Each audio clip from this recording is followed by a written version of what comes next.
Welcome to the Action Potential Show. We are due to begin shortly. Please may I ask everyone to stay outside of these lines here for your own safety. Please switch off any mobile phones that you have. Does anyone have a mobile phone? Yes. Yes or no? Okay, alright. Cool. No ball games are allowed, so could you put that in your bag, please? Thank you.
Okay, so stop.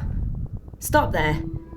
I just want to ask the audience a question. Have you ever wondered how it is that performers can execute such complicated movements? My name is Anne-Marie and I'm a choreographer and I love movement.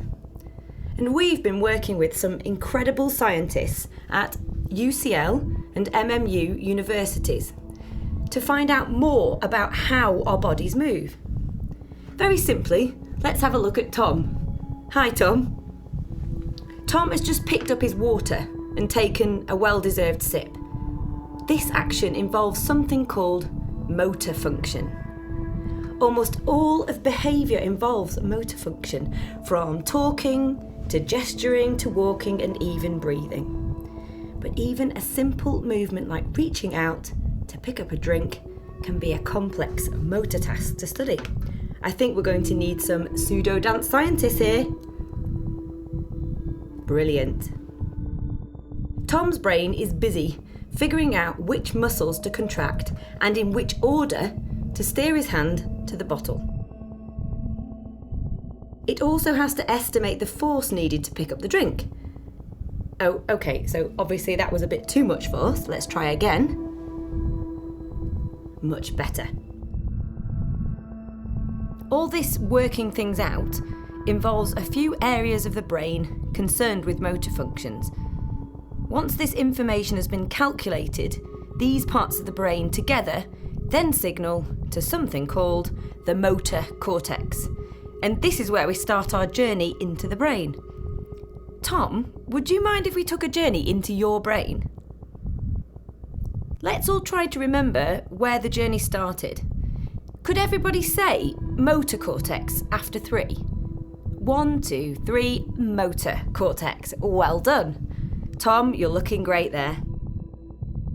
The signals then pass down in a large group of neurons that act as a path or motor neuron highway called the corticospinal tract. The signals pass down this tract to the brainstem. Interestingly, the signal actually crosses over here to activate neurons on the other side of the spinal cord. This means signals starting on the right-hand side of the brain actually activate muscles on the left-hand side of the body. And signals starting on the left side of the brain activate the muscles on the right side of the body, as Tom is showing you. These neural signals then descend through the spinal cord via a motor neuron. This connects with another neuron and exits the spine. And this then innervates the muscle to move. Very good.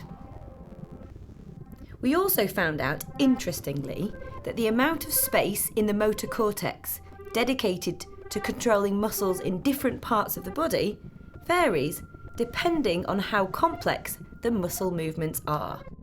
For example, movements of the hands require a much larger space on the cortex, as hand movements, as we can see, tend to be much more complicated, as opposed to, say, leg or torso movements that are clearly less complicated.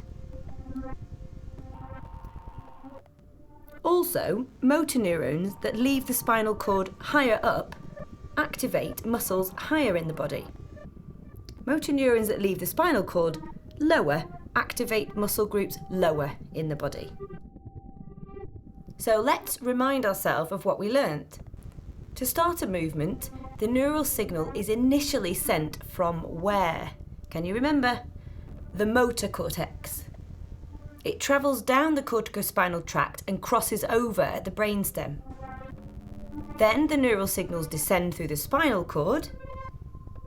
They then connect with the motor neurons as they leave the spinal cord, where they innervate the muscle. Let's see everybody activating their muscles.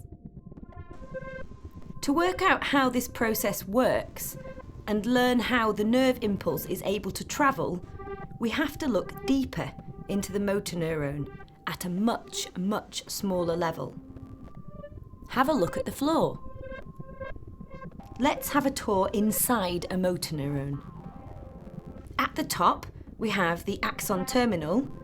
This is where the signal first arrives. If we stand inside the cell, we can take a trip all the way down the long wire or axon. We then reach the terminal at the other end. Have a look. There's a gap, isn't there? This is the synapse at the end in between the neuron and the muscle, also known as the neuromuscular junction. In a moment, we need volunteers to act out the signal passing through our neuron. This is called an action potential. Have a look. Did you get a colour when you arrived? I need everybody to listen to the dancer's instructions so we can act out the action potential together. Good luck.